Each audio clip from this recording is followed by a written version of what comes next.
DocTalk is brought to you by Merck Animal Health, the science of healthier animals. Hi there and welcome to DocTalk. I'm Dr. Dan Thomson here from the College of Veterinary Medicine at Kansas State University. And we have a great show lined up today. Dr. Matt Miesner is going to be joining me. And we're going to talk about euthanasia of cattle. And this is a sensitive subject, but it's one that is prudent for us to discuss here within the industry. So stay tuned and enjoy the show.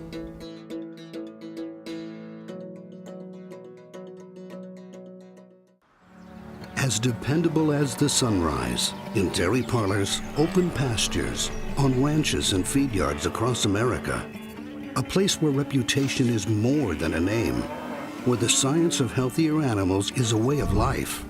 It's the responsibility that drives who we are and what we do. Every decision, every day. It's your livelihood and our responsibility. Closed caption brought to you by AgriLabs, the perfect pairing of performance and value.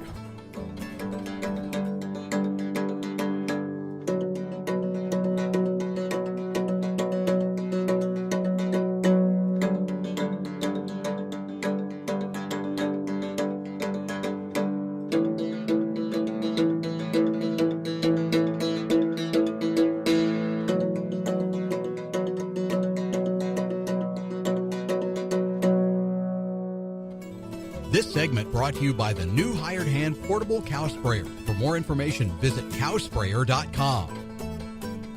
Hi there and welcome to DocTalk. I'm Dr. Dan Thomson here from the College of Veterinary Medicine at Kansas State University, and I'm joined once again by Dr. Matt Miesner, who is a boarded internal medicine specialist for beef cattle and dairy cattle, and is associate clinical professor here in our Veterinary Health Center. And this is the third of a three-part series where we've talked about causes for downed animals, treatment and care of downed animals, and now we're going to get that point, as we talked in the last episode, of we've set our goals and there's a potential we don't meet those goals. And what do we do? And that's when we have humane euthanasia. Right. You know, it's a real situation. That's why we try to make those kind of goals before we start. Regardless of the best medicine, the best facility, sometimes we're just going to not go in the correct direction, and then it becomes a welfare type issue, and it's something that we need to address. And realized a long time ago I can't save them all, but you know, we can try, and when we get to that point where what we're doing is not helping and does not have an outlook that we want, we're going to have to go the other direction. For the viewers out there that don't understand the terminology euthanasia, it's a Latin term meaning good death, and it's when we decide that we need to put this animal down or it's not progressing. And Jan Shearer, I heard him speak at a conference once, and he said when it comes to euthanasia of cows, it's better to be a week early than a day late. Sure. Yeah. You know, and it's a oftentimes a very fortunate part of our our arsenal of things that it's part of treatment, I guess. You think that you hate to make them suffer, and we don't want suffering, and to prolong things that are going to be poor outcome in the end.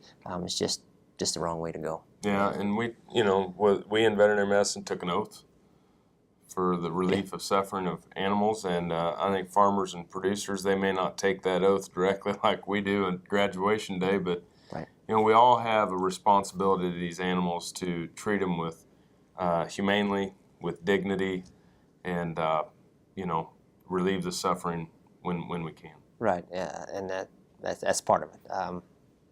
It's a disheartening thing to think about sometimes, but in the end, we feel we're doing our job to protect the animal that way.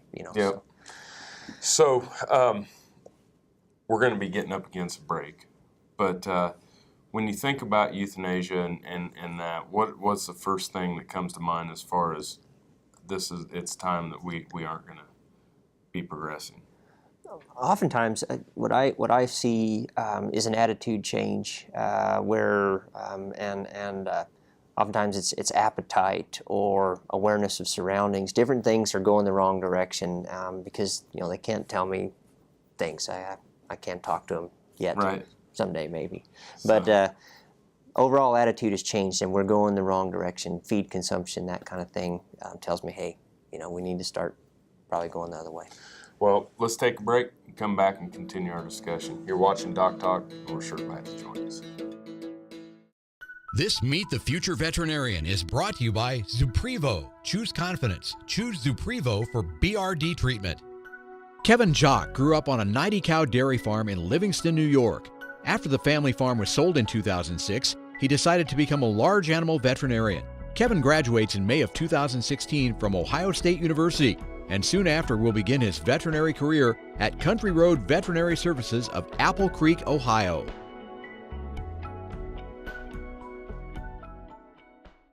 Some call it a come-from-behind victory, an unlikely win, a reversal of fortune, snatching victory from the jaws of defeat. This is our moment, our victory dance, because we choose confidence. We choose Zuprevo for BRD treatment. Ask your veterinarian to prescribe Zuprevo. Zuprevo is a fast-acting, long-lasting BRD treatment that you can count on to get the job done. Choose confidence. Choose Zuprevo from Merck Animal Health. This hog is Hanover hoof for meal made from U.S. soybeans. Now, one hog isn't that impressive, but suppose we add another, and another, and another. Before long, you've got billions of hungry customers around the world all clamoring for the same thing. Our soybeans. Learn more about the billion-dollar appetite of animal agriculture at BeyondTheElevator.com. Brought to you by America's soybean farmers and their checkoff.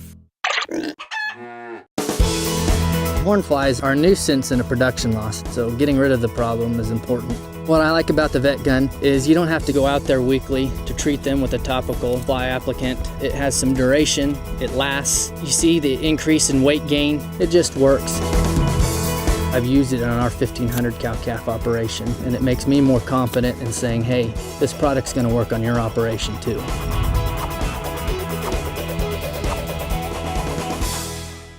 Through the generosity of Dr. Eva Gardner and Dr. Dan Thomson, Kansans now have the opportunity to support the wildfire relief effort by purchasing a signed and numbered print of the original painting, A Walk Through Henry's Dreams, by Dr. Gardner. This gallery quality print is only $200.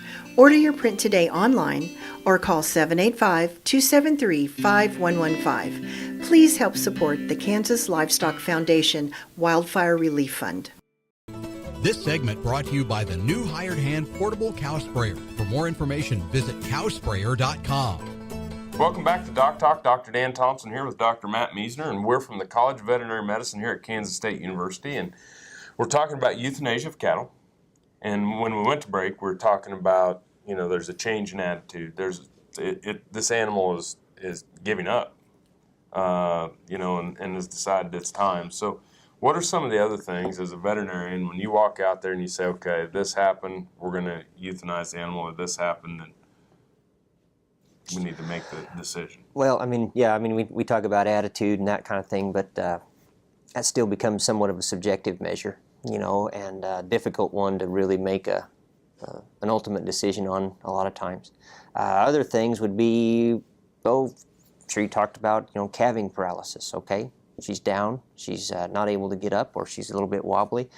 And then we know she's going to try, she slips and maybe her hip falls out. Okay, so we've now added a severe injury on top of the potentially treated one. A milk fever cow, you're giving them calcium, yes, that responds, but again, they have some catastrophic injury after that. So if we have a severe injury on top of one problem, or the problems start becoming stacked, we stop, So the prognosis is poor, grave, and right. What about economics? Oh, sure. Yeah, that's a real thing. Not only just for profit of whatever purpose that cow has, but just realism for treatment. There's a lot of times I say, well, there's cost is no option,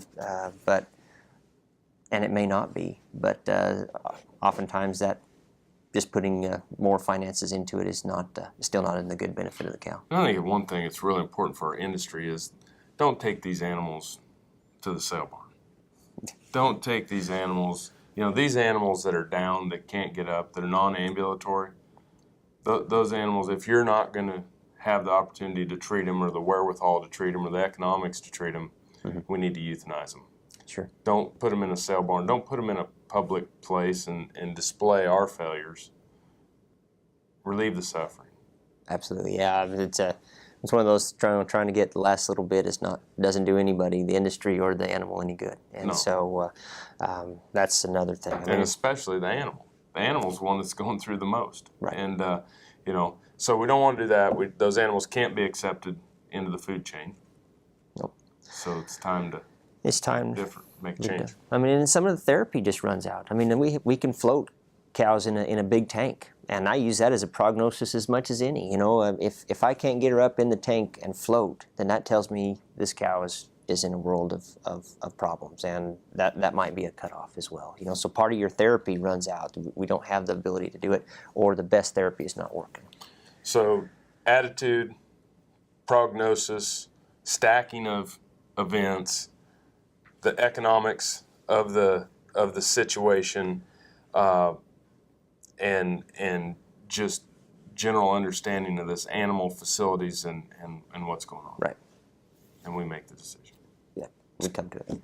Appreciate it. When we come back, we're going to discuss methods of humane euthanasia. You're watching DocTalk, and we're sure glad you joined us. The BQA Tip of the Day, sponsored by Beringer Engelheim Vetmedica, Inc. I'm Dr. Kip Lukasevich with Production Animal Consultation. Today's BQA Tip of the Day is proper SOPs. At the feed yards today, it is important that we keep a list of SOPs. SOPs stand for Standard Operating Procedures.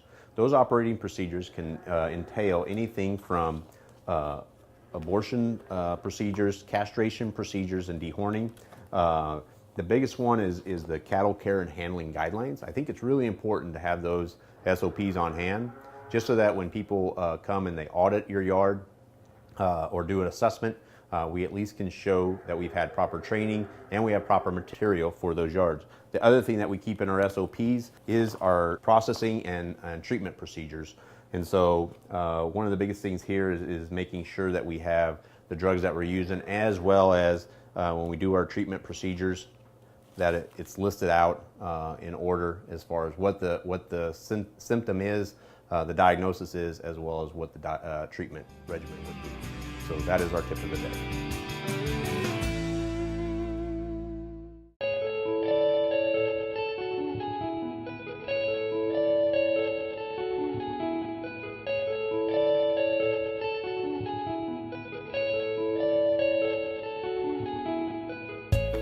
It must be an inherited trait, because I have never wanted to do anything other than be in the cattle business. And it's interesting, as I have grandchildren now, little bitty ones. All they want to do is go to the barn, swing a rope, and be a cowboy. It's something. It's a lifestyle that we have, the way we make a living, obviously. But it's really more than that. It gives us the opportunity as a family to be able to work together and enjoy each other's company and make a living at the same time. We've been using Triangle for years, and the reason we do it has been safe and effective, and we're going to continue to do that. We'll put the cows in the chute twice a year, spring and fall. 100% of our cattle get vaccinated with Triangle.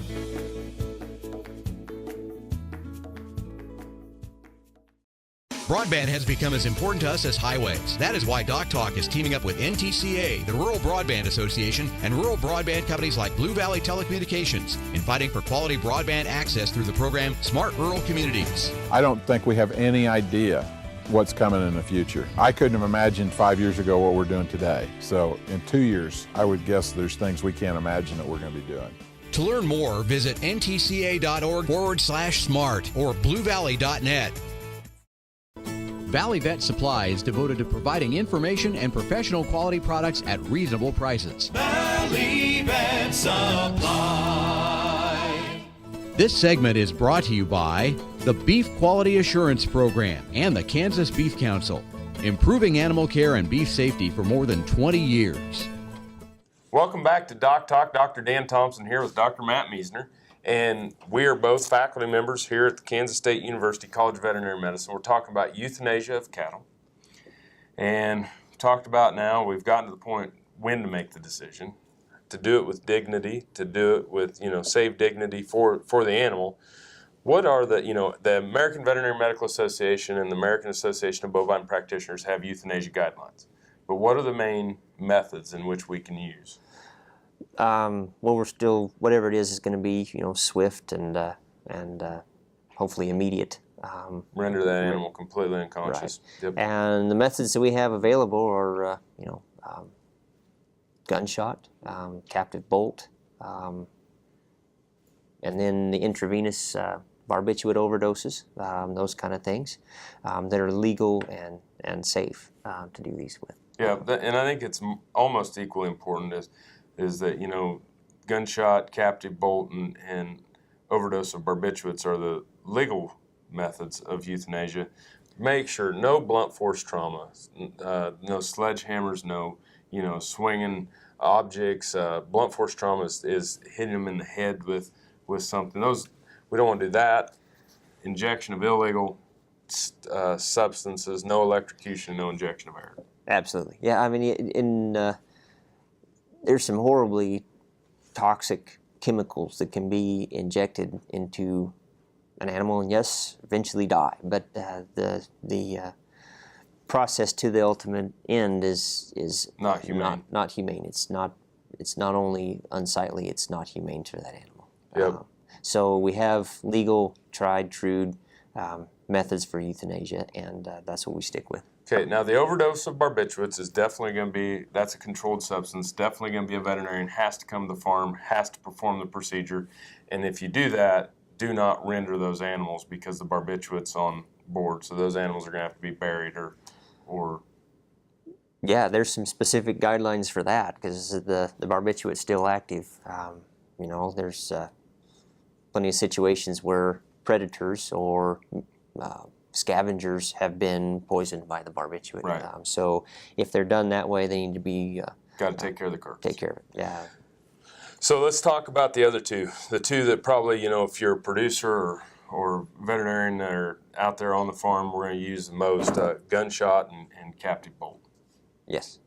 Both of those, it's a direct penetration to the brain. And difference is with a gunshot, you can stay a little further away, a safe distance. Whereas it's a captive bolt, we have to be right up onto the head. Yep, and it's a penetrating captive bolt that comes out, penetrates the skull, goes into the brain, and renders the animal dead. Correct. So either way, we have to talk about good restraint for the animal before we perform that procedure as well. So that the safety of everybody involved is undertaken as well. So, and they don't move. You bet. Well, I think at gunshot, gun safety, making sure nobody's behind the animal, captive bolt, make sure the animals are trained, they can swing their head and not get you. Yes. All right. Thanks for watching DocTalk. We're going to come back and we're going to talk some more about humane euthanasia, some of the landmarks that you can use, and wrap up this discussion. Thanks for watching us, and we'll be back in a minute. When looking at the number of farm and ranch operations, the USDA Census of Agriculture says cattle and beef production is the largest single segment of American agriculture. The census also says the average age of the American cattle farmer or rancher is in the late 50s. In order to support the continuous supply of U.S. beef, these producers need to do some business planning to successfully transfer their cattle operations to younger, independent producers. I'm Andy Biergo. I'm owner of Biergo Angus Farms with two of my sons, Bryson and Drew. We've been in business since 1950, and a family farm's been around for 145 years. And we've, like everybody, we've been through some good times and bad times. And doing well and having things that protect you and go forward, the beef checkoff could be one of the things that makes us global. We go to protect ourselves and protect our trading ability, and one way or another, we're going to have people that will protect us and do that. I've always had this theory that you're either doing things to advance and do better. I've never been a believer in this, it'll be normal or average. I'm a firm believer that we'll be going one way or the other.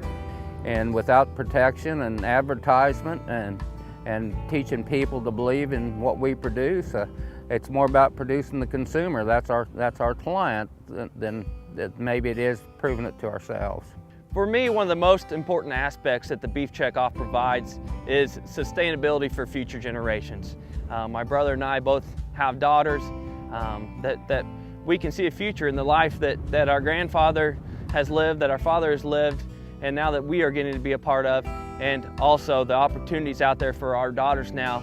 It was my dream when I was a little boy to own the home 80 acres, and I've always told my sons that you either need a job well enough you can have hobbies or do what you want, or you need to have a passion for your job and what you do. And I've had a passion for cattle my whole life, and my sons have a true passion for it, and I'm very proud of how they handle the farms. The beef checkoffs has given us a lot of different opportunities for our daughters to have a chance to come back and be a part of this in the future.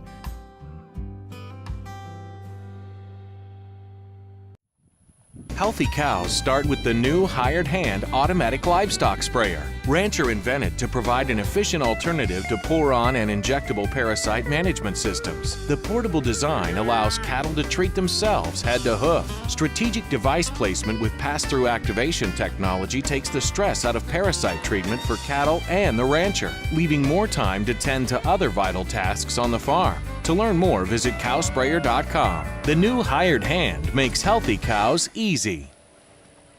Hello friends, I'm Ernie Rodina. And I'm Dawn Dawson with the Better Horses Radio Show. For over 9 years, we've been bringing the Better Horses Radio Show to markets all across the Midwest. We talk about God, lots about horses. We talk about cows, we talk about horse health, we talk to top trainers, and we even talk about Roy Rogers. We're having a blast with Better Horses Radio Show and would love to take it to a market near you. So visit our website at betterhorsesradio.com and let us or your local radio station know you'd like to hear it in your area. The Better Horses Radio Show is unbelievable.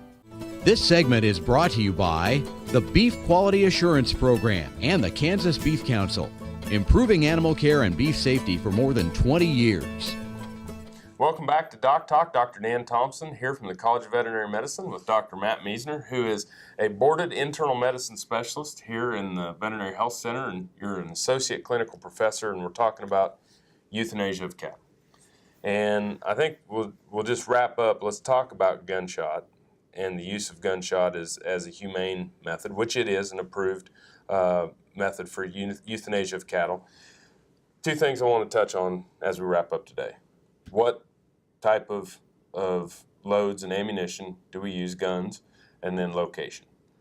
Sure. I mean, there's plenty of diagrams out there to show you, where exactly the brain lies. We kind of use the X methods from the base of the ear to the inside of the eye there. And next thing is the angle that you're going to be going in, because that X needs to be pretty much directly on perpendicular to the skull. And so the next thing would be oftentimes the caliber of a bullet or a gunshot would be what we would use on the farm in a safe area, avoid any kind of ricochets. Yeah. You got to watch that. And that becomes the next thing would be to choose a type of caliber or type of bullet that's not going to ricochet or less likely to ricochet as well.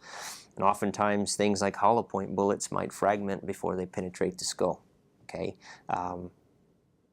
too light a loads could potentially ricochet off the skull if not placed correctly. But I think a 38 type caliber is a good solid point. A 22 solid is oftentimes enough on smaller animals. Those kind of things would be in the decision process. A very high caliber might not be something that would be safe. It could potentially take off. Well, we get through and through shots with the higher caliber as well, and it exits the skull. One of them that I used a lot that is quite effective is the 1 ounce slug in the shotgun. And pretty good knockdown power and stays intact and it's got a lot of force. Sure, and doesn't really go after that. So yes. But if you're going to use 22, make sure you don't use a hollow point. Right. And if you have animals that are older, they have more bone mass in that frontal sinus and in the skull, then we're going to be looking at maybe some higher caliber. But 22 still does a pretty good job. 22 is very effective, well-placed shot with an adequate projectile. Yes. You bet. That's.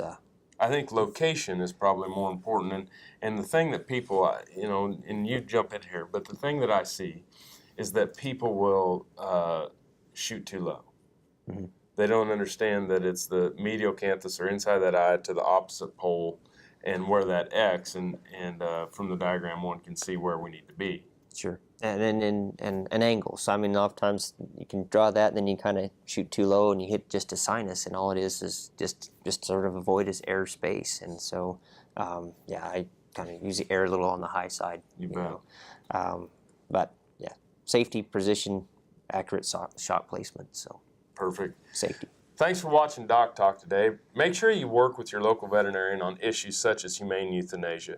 If you want to know more about what we do on DocTalk, you can find us on the web at www.doctalktv.com. I'm Dr. Dan Thomson here from the College of Veterinary Medicine at Kansas State University. You've joined me today on DocTalk. We're sure glad that you did, and I'll see you down the road. Closed caption brought to you by AgriLabs, the perfect pairing of performance and value. For more information about this program or previous programs, go to DocTalkTV.com. DocTalk was brought to you by Merck Animal Health, the science of healthier animals.